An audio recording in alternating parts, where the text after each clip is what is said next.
ಇತ್ತೀಚಿನ ಸಂಚಿಕೆಗಳನ್ನು ಜಾಹೀರಾತಿನ ಕಿರಿಕಿರಿ ಇಲ್ಲದೆ ನೋಡಿ.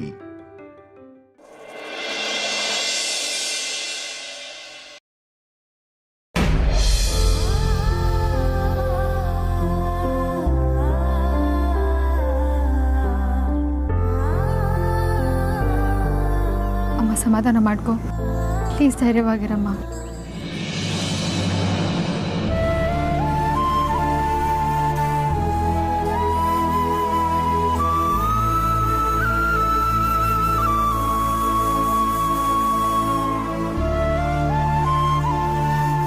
ಅವ್ರ ಸಮಾಧಾನಕ್ಕೋಸ್ಕರ ನಾನು ಮೇಲ್ನೋಟಕ್ಕೆ ಧೈರ್ಯವಾಗಿದ್ದೀನಿ, ಆದರೆ ಮನಸ್ಸಲ್ಲಿ ಮಾತ್ರ ಅವ್ರಿಗೇನಾಗುತ್ತೋ ಅನ್ನೋ ಆತಂಕ ಕಾಡ್ತಾನೇ ಇದೆ. ಹೆಜ್ಜೆ ಹೆಜ್ಜೆಗೂ ಭಯ ಹಿಂಬಾಲಿಸ್ತಿದೆ.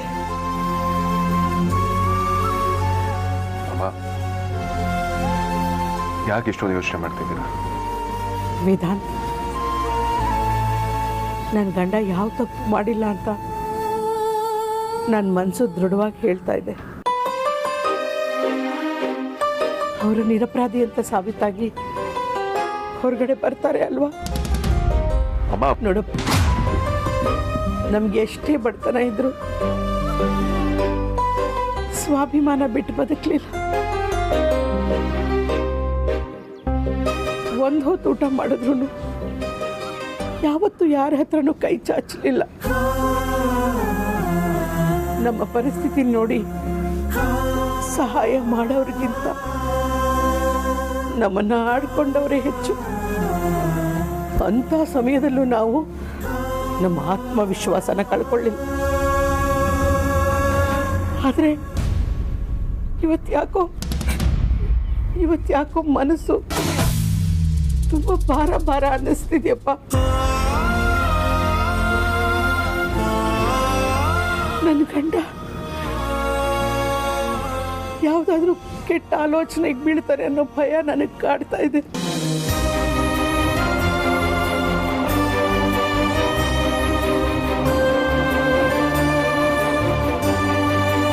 ನೋಡು, ನಾವು ಹೆಣ್ಣು ಹೆತ್ತವರು ನಾವೆಷ್ಟೇ ಕಟ್ಟುನಿಟ್ಟಾಗಿ ಜೀವನ ಮಾಡ್ತಿದ್ರು ಸಮಾಜ ನಮ್ಮನ್ನ ನೋಡಿ ಆಡ್ಕೊಳ್ತಾ ಇರುತ್ತಪ್ಪ. ಯಾವಾಗ್ಲೂ ನಮ್ಮನ್ನ ಅನುಮಾನದ ಕಣ್ಣಲ್ಲೇ ನೋಡ್ತಾ ಇರುತ್ತೆ.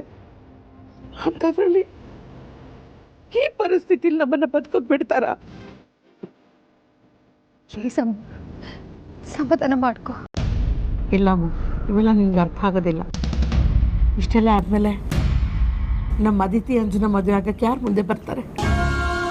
ಅವ್ರಿಗೊಂದು ನೆಲೆ ಆಗಿದ್ರೆ ನಾನು ಹೇಗೋ ಸಮಾಧಾನವಾಗಿರ್ಬೋದಾಗಿತ್ತು. ಆದರೆ ಈಗ ನಮ್ಮ ಜೀವನ ಅಡ್ಗೋಡೆ ಮೇಲೆ ದೀಪ ಇಟ್ಟಂಗಾಗಿದೆ. ಕವಲೊಡದ ದಾರಿನಲ್ಲಿ ನಿಂತಿದ್ದೀವಿ. ಏನು ಮಾಡಬೇಕು ಅಂತ ನನಗೆ ತೋಚ್ತಾ ಇಲ್ಲ. ಆ ದೇವರೇ ನಮ್ಮನ್ನು ಕಾಪಾಡಬೇಕು. ಒಂದು ವೇಳೆ ಅವನೇನಾದರೂ ನಮ್ಮ ಕೈ ಬಿಟ್ಟರೆ ನಾವು ಯಾವುದಾದ್ರೂ ಕೆರೆನೋ ಯಾಕಮ್ಮ ಏನೇನೋ ಮಾತಾಡ್ತಾ ಇದೆಯಾ? ಆ ಥರ ಎಲ್ಲ ಏನೂ ಆಗಲ್ಲ. ಧೈರ್ಯವಾಗಿರು. ಅಮ್ಮ, ನಿಮಗೆ ನನ್ನ ಮೇಲೆ ನಂಬಿಕೆ ಇದೆಯಾ? ವೇದಾಂತ್, ನೀನೇ ನಮ್ದೆ ಇನ್ಯಾರನ್ನಪ್ಪ ನಂಬಲಿ? ನೀನೇ ನಮ್ಮ ಪಾಲನ್ ದೇವ್ರು. ಯಾವಾಗಲೂ ನಮ್ಮ ಕಷ್ಟಕ್ಕೆ ನಿಂತಿದ್ಯಾ. ಈ ಸರ್ತಿನೂ ಅಷ್ಟೇ ಈ ಕಷ್ಟದಿಂದ ನಿಮ್ಮ ಮಾವನ್ ನೀನೇ ಹೊರಗಡೆ ಕರ್ಕೊಂಡು ಬರಬೇಕಪ್ಪ. ನೀನೇ ಮಾಡಬೇಕು. ಹಾಗಾದ್ರೆ ಅಪ್ಪನ ವಿಚಾರ ನನಗೆ ಬಿಟ್ಬಿಡಿ. ಮಿಕ್ಕಿದೇನೇ ಆದರೂ ನಾನು ನೋಡ್ಕೊತೀನಿ. ಬಟ್ ನೀವು ಇನ್ನೊಂದ್ಸಲ ಸಾಯೋ ಮತ್ ಮಾತ್ರ ಯಾವತ್ತೂ ಆಡ್ಕೊಡ್ತು. ಒಂದು ಕೆಲಸ ಮಾಡೋಣ, ಎಲ್ಲರೂ ಮನೆಗೆ ಹೊರಡ ಬನ್ನಿ. ಈ ಕೇಸ್ ಮುಗಿಯೋ ತನಕ ನೀವು ನಮ್ಮನೇಲೇ ಇರಿ. I take care of everything. ಬೇಡಪ್ಪ, ಇಂಥ ಸಮಯದಲ್ಲಿ ನಾವು ನಿಮ್ಮನೆಗೆ ಬಂದರೆ ತಪ್ಪಾಗುತ್ತೆ.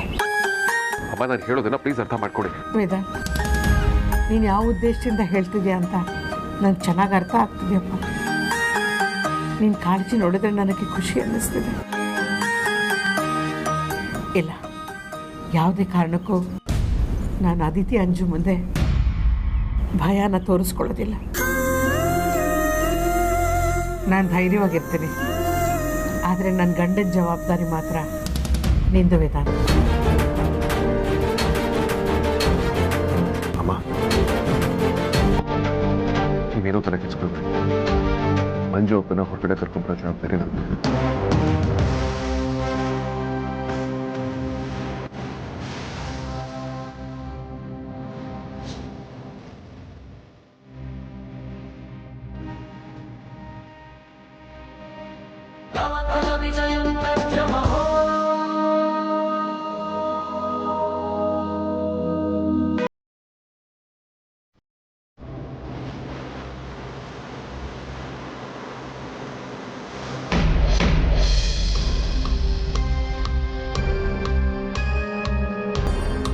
ಅಣ್ಣ, ಏನಾಗಿರ್ಬೋದು ಅಲ್ಲಿ?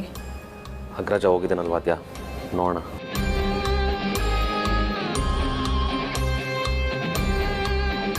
ಅಣ್ಣ,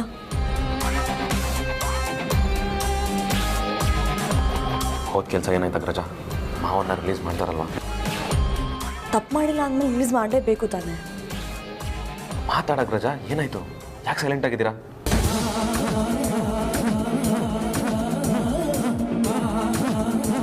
ಹೇಳೋ ಅಗ್ರಜ ಪ್ಲೀಸ್. ವಿಕ್ರಾಂತ್, ಎವಿಡೆನ್ಸ್ ತುಂಬ ಸ್ಟ್ರಾಂಗ್ ಆಗಿರೋದ್ರಿಂದ ರಿಲೀಸ್ ಮಾಡೋದಕ್ಕೆ ಸಾಧ್ಯ ಇಲ್ಲ ಅಂತ ಹೇಳ್ತಿದ್ದಾರೆ.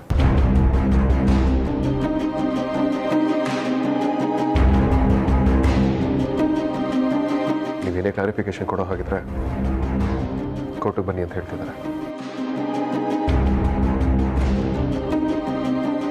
ನನಗಂತೂ ಏನು ಮಾಡಬೇಕು ಅಂತಲೇ ತೋಚ್ತಿಲ್ಲ. ಮಾವ ಈ ಥರ ಮಾಡಿರೋದಕ್ಕೆ ಚಾನ್ಸ್ ಇಲ್ಲ ಅಗ್ರಜ. ಅವ್ರಿಗೆ ಸ್ಮಗ್ಲಿಂಗ್ ಏನು ಅಂತಲೂ ಗೊತ್ತಿರಲ್ಲ ಅನ್ಸುತ್ತೆ. ನಾವು ಮೊನ್ನೆ ಅಟ್ಯಾಕ್ ಮಾಡಿದ್ವಲ್ಲ, ಆ ರಿವೆಂಜ್ಗೆ ಆ ತೇಜಸ್ ಮಾಡ್ತಿರೋ ಕೆಲಸ ಇದು ಅಂತ ಅನಿಸ್ತಿದೆ. ವಿಕ್ರಾಂತ್, ಒಂದು ವೇಳೆ ಇದರಿಂದ ಅವನಿದ್ರೆ ಅವನ್ನೆಲ್ಲೇ ಬಚ್ಚಿಟ್ಕೊಂಡಿರಲಿ. ಅವನಿಗೆ ನರ್ಕ ತೋರಿಸ್ತೀನಿ. ಪ್ರಕಾರ ನಮ್ಮನ್ನು ಡೈರೆಕ್ಟಾಗಿ ಟಚ್ ಮಾಡೋಕ್ಕಾಗದೆ ಈ ಥರ ಎಲ್ಲ ಆಟಾಡ್ತಿದ್ದಾನೆ ಅನಿಸ್ತಿದೆ ಅಗ್ರಜ. ಇದನ್ನೆಲ್ಲ ಅವನೇ ಮಾಡಿರೋದು ಅಂತ ಒಂದು ಸಣ್ಣ ಹಿಂಟ್ ಸಿಕ್ಕಿದ್ರು ಸಾಕು ವಿಕ್ರಾಂತ್. ಅವನಿಗೆ ರಿವೆಂಜ್ ಏನು ಅಂತ ತೋರಿಸ್ತಾನೆ. ಅಗ್ರಜ, ಇವಾಗ ನೆಕ್ಸ್ಟ್ ಸ್ಟೆಪ್ ಏನು ಅಗ್ರಜ? ಮಾವನಿಗೆ ಬೇಲ್ ಸಿಗುತ್ತಲ್ಲ, ನೀನು ಅದಕ್ಕೆಲ್ಲ ಅರೇಂಜ್ ಮಾಡಿದ್ಯಾ ತಾನೆ? Vikrant, at any point of time FIRಗೆ ಆಕ್ಸೆಸ್ ಇರೋರು ಅದನ್ನು ಹೇಗೆ ಬೇಕಾದರೂ ಮ್ಯಾನಿಪುಲೇಟ್ ಮಾಡಿ ಮೆನ್ಷನ್ ಮಾಡ್ಬೋದು. ಅದರಲ್ಲಿ ಮೆನ್ಷನ್ ಆಗಿರೋದೆಲ್ಲ ಸತ್ಯನೇ ಅಂತ ನಾವು ಅಂದ್ಕೊಳ್ಳೋದು ಭ್ರಮೆ.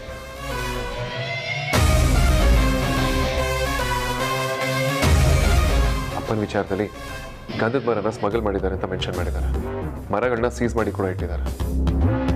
ಗಂಧದ ಮರ ಸ್ಮಗ್ಲಿಂಗ್ ಅಂದ್ರೆ Vikrant, it's non bailable offence.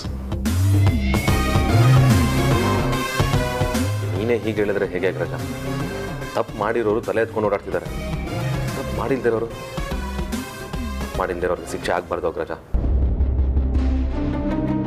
ಮಾವನಿಗೆ ಇವತ್ತು ಬೇಲ್ ಸಿಗದೆ ಇರ್ಬೋದು, ಆದರೆ ಈ ವಿಚಾರ ಕೋರ್ಟ್ಗೆ ಹೋಗುತ್ತೆ, ವಿಚಾರಣೆ ಆಗುತ್ತೆ. ಯಾರು ತಪ್ಪು ಮಾಡಿದ್ದಾರೆ ಅವ್ರು ಅರೆಸ್ಟ್ ಆಗೇ ಆಗ್ತಾರೆ. ಅಲ್ಲಿವರೆಗೂ ನೀನೇನಾದರೂ ಮಾಡಲೇಬೇಕು ಅಗ್ರಜ. ಹೌದಣ್ಣ, ನೀನೇ ಧೈರ್ಯ ಕಳ್ಕೊಂಡ್ರೆ ಹೇಗೆ? ನಮಗೆ ಯಾರು ಧೈರ್ಯ ಹೇಳ್ತಾರೆ? ಚಿಕ್ಕ ಮಾವನ ಯಾರು ವಾಪಸ್ ಕರ್ಕೊಂಡ್ಬರ್ತಾರೆ? ಆದ್ಯ, ವಿಕ್ರಾಂತ್, ಅಪ್ಪನ ನಿರಪರಾಧಿ ಅಂತ ಪ್ರೂವ್ ಮಾಡಿ ಅವ್ರನ್ನ ಹೊರಗಡೆ ಕರ್ಕೊಂಬರೋ ಕೆಲಸ ನಂದು. ಅವ್ರನ್ನ ಯಾರು ಏನು ಮಾಡ್ಕೊಳ್ಳೋದಕ್ಕಾಗಲ್ಲ. ಅಪ್ಪ ತಪ್ಪು ಮಾಡಿಲ್ಲ, ಅವ್ರು ನಿರಪರಾಧಿ ಅಂತ ನಮ್ಮೆಲ್ರಿಗೂ ಗೊತ್ತು. ಆದರೆ ನಮ್ಮಂಥ ಮಿಡಲ್ ಕ್ಲಾಸ್ನವರು ಒಂದಿನ ಜೈಲಿಗೆ ಹೋಗಿ ಬಂದರು ಸಮಾಜ ಸಾಯೋವರೆಗೂ ಮಾತಾಡುತ್ತೆ. ಹೊರಗಡೆ ತಲೆ ಎತ್ಕೊಂಡು ತಿರುಗಾಡ್ದೇ ಇರೋ ಥರ ಮಾಡಿಬಿಡುತ್ತೆ. ಕೋರ್ಟಿಗಿಂತ ಹೆಚ್ಚಿನ ಶಿಕ್ಷೆ ಕೊಡುತ್ತೆ. ಕೊನೆಗೊಂದಿನ ನನ್ನ ಚಿಗುಪ್ಸೆಯಿಂದ ಸಾಯೋ ಥರ ಮಾಡಿಬಿಡುತ್ತೆ. ಅದೆಲ್ಲ ನೆನೆಸ್ಕೊಳ್ತಿದ್ರೆ ತುಂಬ ಭಯ ಆಗ್ತಿದೆ. ನೋಡಿ ನಾದ್ನಿ, ಯಾರೋ ಮಾತಾಡ್ತಾರೆ ಅಂತ ತಲೆ ಕೆಡಿಸ್ಕೊಳ್ಬೇಡ. ಒಳ್ಳೇದು ಮಾಡೋರಿಗೆ ಒಳ್ಳೇದಾಗೇ ಆಗುತ್ತೆ.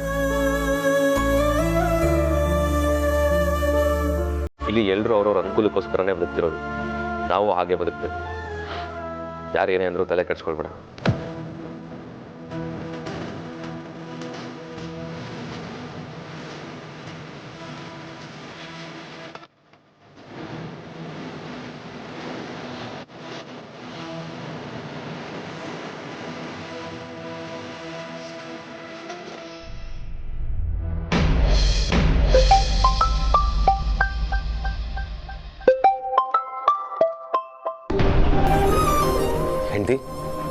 ಅತ್ತೆ ಮನೆಗೆ ಬಂದ್ರ?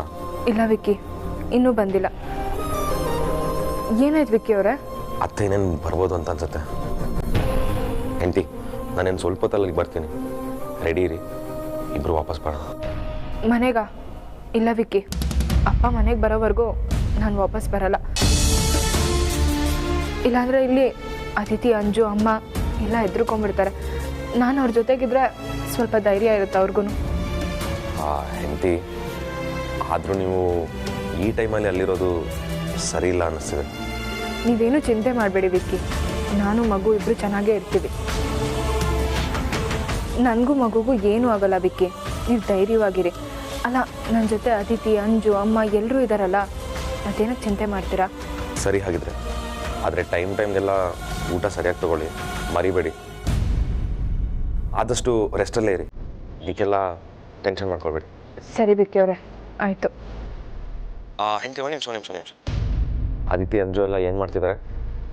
ಒಮ್ಮೆ ಸ್ಪೀಕರ್ ಹಾಕಿಯಲ್ಲ, ಮಾತಾಡ್ತೀನಿ.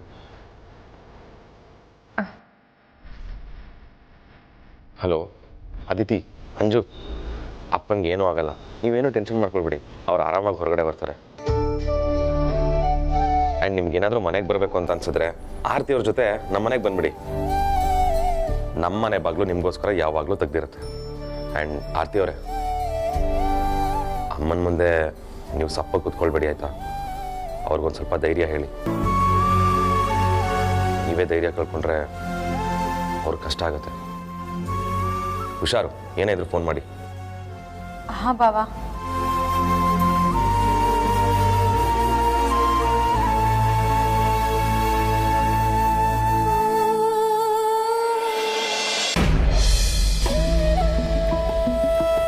ಅಮ್ಮ, ರಾತ್ರಿ ಊಟಕ್ಕೆಲ್ಲ ರೆಡಿ ಆಗಿದೆ ಅಲ್ವಾ?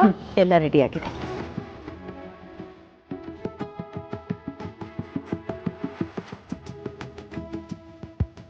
ವೈಜಯಂತಿ ಅವರು, ತಲೆ ನೋಡ್ತಾರೆ, ಸ್ವಲ್ಪ ಕಾಫಿ ಕೊಡಿ. ಸರಿ, ಮಾಡಿಕೊಡ್ತೀನಿ. ಅತ್ತೆ, ನಾನೇ ಮಾಡ್ತೀನಿ, ಒಂದು 5 ನಿಮಿಷ ನಾನೇ ಕೊಡ್ತೀನಿ. ಸರಿ.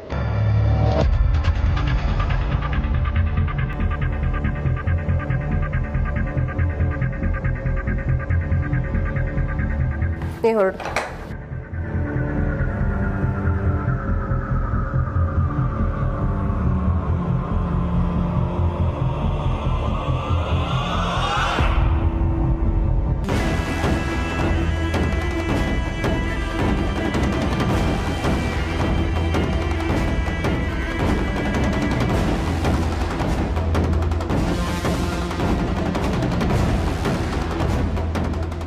ಅಮೂಲ್ಯ, ಹಾಂ ಅತ್ತೆ, ಬಂದೆ. ಇದು ಯಾಕೋ ಶ್ರೀಗಂಧದ ಕಡ್ಡಿ ಅಂತಾನೆ ನಂಗೆ ಅನ್ನಿಸ್ತಾ ಇಲ್ಲ. ಫ್ರೇಗ್ರೆನ್ಸೇ ಇಲ್ಲ, ಡೂಪ್ಲಿಕೇಟ್ ಬ್ರ್ಯಾಂಡ್ ಏನೋ. ನೀನೊಂದ್ಸಲ ಚೆಕ್ ಮಾಡು. ಯಾಕತ್ತೆ ಈ ಥರ ಕೇಳ್ತಿದ್ದೀರಾ? ಏನಿಲ್ಲ, ನಂಗೆ ಸ್ವಲ್ಪ ಕೋಲ್ಡ್ ಆಗಿ, ಅದಕ್ಕೆ ನೀನು ಚೆಕ್ ಮಾಡಿ ನೋಡು ಅಂತ. ಓ ಹೌದಾ, ಸರಿ ಐತೆ, ಕೊಡಿಲಿ.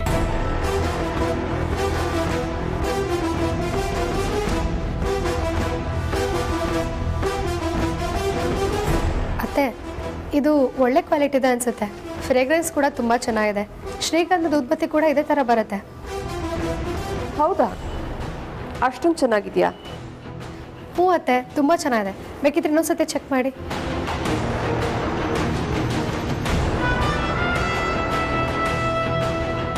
ಪರವಾಗಿಲ್ಲ ಬಿಡು. ನೀನು ಇಷ್ಟೊಂದು ಕಾನ್ಫಿಡೆಂಟಾಗಿ ಹೇಳ್ತಾ ಇದೆಯಾ ಅಂದಮೇಲೆ ಚೆನ್ನಾಗೇ ಇರು.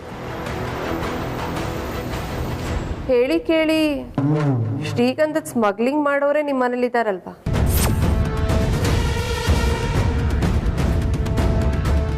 ಅತ್ತೆ,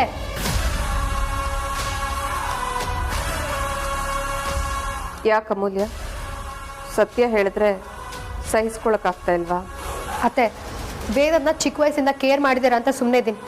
ಇಲ್ಲ ಅಂದರೆ ನಾನು ಏನು ಮಾಡ್ತಿದ್ದು ಅಂತ ನನಗೆ ಗೊತ್ತಿಲ್ಲ.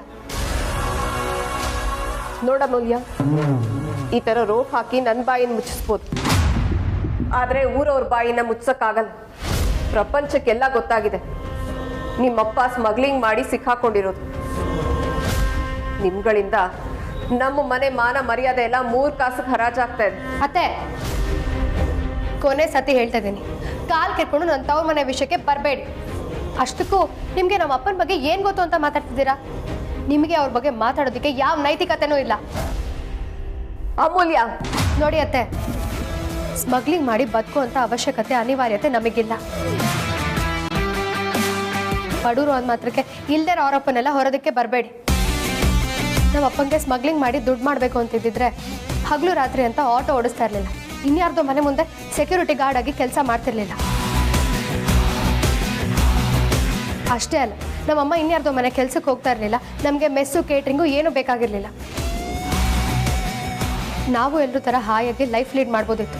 ಆದರೆ ನಮ್ಮ ಅಪ್ಪಂಗಾಗಲಿ ನಮ್ಮ ಅಮ್ಮಂಗಾಗಲಿ ಆ ಥರ ಬುದ್ಧಿ ಇಲ್ಲ. ಅವರಿಗೆ ಎಷ್ಟೇ ಕಷ್ಟ ಆದರೂ ನ್ಯಾಯವಾಗಿ ದುಡ್ದು ತಿಂತಾರೆ. ಸಮಾಜದಲ್ಲಿ ನ್ಯಾಯವಾಗಿ ಬದುಕ್ತಾ ಇದ್ದಾರೆ. ಕಿತ್ತು ತಿನ್ನೋ ಬಡತನ ಇದ್ರು ಇದುವರೆಗೂ ಯಾರ ಮುಂದೆನೂ ಕೈ ಚಾಚಿಲ್ಲ. ಅಂಥದ್ರಲ್ಲಿ ನಮ್ಮ ಅಪ್ಪಂಗೆ ಸ್ಮಗ್ಲಿಂಗ್ ಮಾಡ್ತಾರೆ ಅಂತ ಹೇಳ್ತಿದ್ದೀರಲ್ಲ, ನಿಮಗೆ ನಾಚಿಕೆ ಆಗಲ್ವಾ? ನಿಮ್ಮ ಜಾಗದಲ್ಲಿ ಬೇರೆ ಯಾರೇ ಇದ್ದಿದ್ರು ಈ ಥರ ಮಾತಾಡ್ತಾ ಇರಲಿಲ್ಲ. ಬದಲಾಗಿ ಧೈರ್ಯ ಹೇಳ್ತಿ ನಮ್ಮ ಜೊತೆಗೆ ನಿಂತ್ಕೊಳ್ತಾ ಇದ್ರು. ಮೂಗಿನ ನೇರಕ್ಕೆ ಮಾತಾಡೋ ನಿಮಗೆ ಇದೆಲ್ಲ ಎಲ್ಲ ಅರ್ಥ ಆಗುತ್ತೆ. ನಿಮಗೆ ಬರೀ ಅವಮಾನ ಮಾಡಿ ಹಂಗಸಿ ಮಾತಾಡಿನ ಅಭ್ಯಾಸ ಅಲ್ವಾ? ನಾನು ಹೋಗಿ ಹೋಗಿ ನಿಮ್ಗೆ ಇದನ್ನೆಲ್ಲ ಹೇಳ್ತಿದ್ದೀನಲ್ಲ, ನನಗೆ ಬುದ್ಧಿ ಇಲ್ಲ.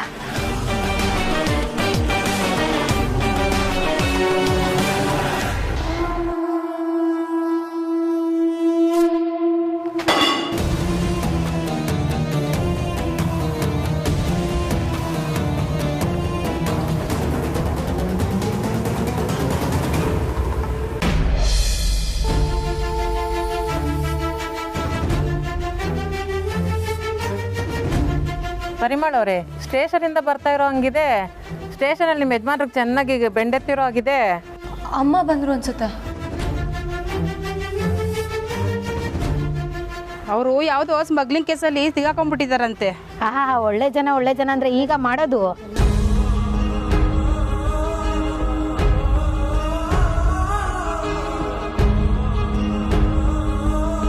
ಗಂಧದ ಕೇಸಲ್ಲಿ ಅರೆಸ್ಟ್ ಆದ್ರೆ ಸಾಯೋವರೆಗೂ ಜೈಲತ್ತೆ ಹಂಗಂತ ನನ್ನ ಗಂಡ ಹೇಳ್ತಿದ್ರು. ಮಂಜೂರ್ನ ದೇವರೇ ಕಾಪಾಡಬೇಕು. ಪರಿಮಳ ಅವರಾದ್ರೂ ಹೇಳ್ಬೋದಾಗಿತ್ತಲ್ಲ ಅವ್ರ ಯಜಮಾನ್ರಿಗೆ.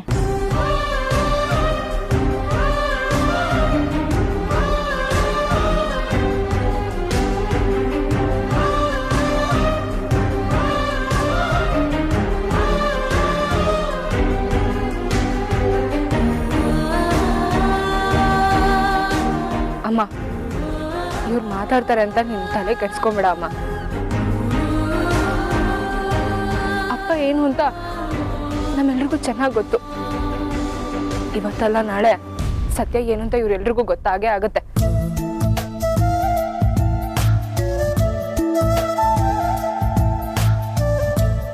ಅಮ್ಮ, ಅವ್ರ ಮಾತಿಗೆಲ್ಲ ನೀನು ಕಿವಿ ಕೊಡ್ಬೇಡ. ಮಾತಾಡೋರು 1000 ಮಾತಾಡ್ತಾರೆ. ಬಾಮ್ಮ, ಹೊರಗಡೆ ಹೋಗೋಣ.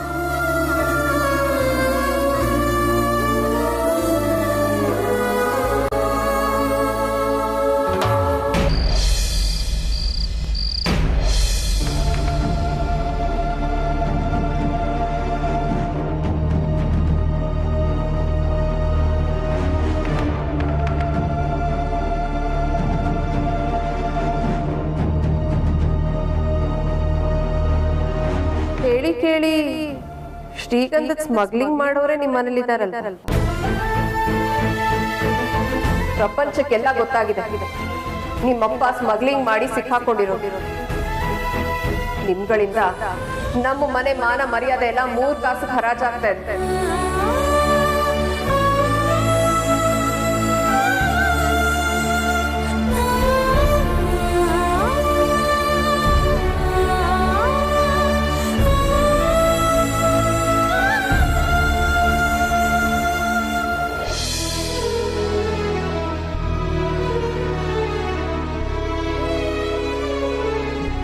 ಅಮ್ಮು, ಸುಹಾಸಿನಿ ಅಮ್ಮನ ಸ್ವಭಾವ ಹೇಗೆ ಅಂತ ನಿಂಗೂ ಗೊತ್ತು. ಅವ್ರ ಮಾತಿನ ಬಗ್ಗೆ ಯಾಕೆ ತಲೆ ಕೆಡಿಸ್ಕೊಳ್ತೀಯ? ಇವಾಗ ಮಾತಾಡ್ದವ್ರ ಬಗ್ಗೆ ತಲೆ ಕೆಡಿಸ್ಕೊಳ್ಳೋ ಟೈಮ್ ಅಲ್ಲ, ಚಿಕ್ಕ ಮಾವನ ಬಗ್ಗೆ ತಲೆ ಕೆಡಿಸ್ಕೊಳ್ಳೋ ಟೈಮು. ಅವ್ರನ್ನ ಹೇಗೆ ಆಚೆ ತರಬೇಕು ಅನ್ನೋದ್ರ ಬಗ್ಗೆ ಯೋಚನೆ ಮಾಡೋ ಟೈಮು. ಹಾಗಂತ ಸುಮ್ಮನೆ ಇರೋಕ್ಕಾಗತ್ತಾ? ಅದಕ್ಕೆ ಯಾವಾಗಲೂ ನಾಲ್ಗೆ ಮೇಲೆ ಮುಳ್ಳಿಡ್ಕೊಂಡಿರೋ ಥರ ಚುಚ್ಚಿ ಚುಚ್ಚಿ ಮಾತಾಡ್ತಾರೆ. ಅದರಿಂದ ಎಷ್ಟು ನೋವಾಗುತ್ತೆ ಗೊತ್ತಾ?